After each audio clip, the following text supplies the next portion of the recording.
দেখুন, ম্যাচে হার জিত থাকবেই, কিন্তু একটা বিষয় আমার কাছে খুব ভালো লাগতেছিল যে নেইমারকে ব্যাক করাইছিল। নেইমারকে কিন্তু অনেক আগে নামানো হয়েছিল। যদি গুইমারেস পেনাল্টিটা মিস না করতো তাহলে খেলার ফলাফল অন্যরকম হইলেও হইতে পারতো। নর্মালি তো হয়েই যেত, 2 গোল যেহেতু খাইছে, একটা গোল পরিশোধ কিন্তু হয়ে গেছে। তার মানে আগের যে পেনাল্টিটা মিস হয়েছে ওইটা যদি গোল হইতো তাহলে অবশ্যই অবশ্যই ম্যাচের ফলাফল অন্যরকম হইতে পারতো।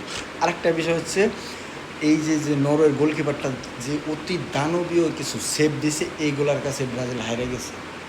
ব্রাজিল মূলত এইখানেই হারছে, আর কোনো সমস্যা নাই। ব্রাজিলের খেলাটা যথেষ্ট ভালো ছিল, মানে আমার কাছে মনে হইতেছে। তারপর যাদের যারা ব্রাজিল ফ্যান আছে তাদের কাছে খারাপ লাগতেই পারে, যেহেতু গোল বের করতে পারতেছিল না, কিন্তু গোলটা বের করা উচিত ছিল।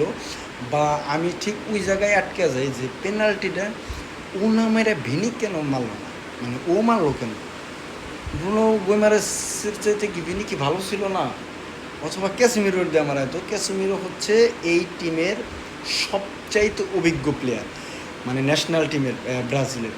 ওইখানে ক্যাসিমিরোরে না দিয়ে, বা ক্যাসিমিরো তো মিডফিল্ডার, ক্যাসিমিরোর কথা আমি বাদ দিলাম, ভিনি কেন মারলো না? মানে আমার কথা হচ্ছে ভিনি কেন মারলো না, আর কোনো আমার অভিযোগ নাই।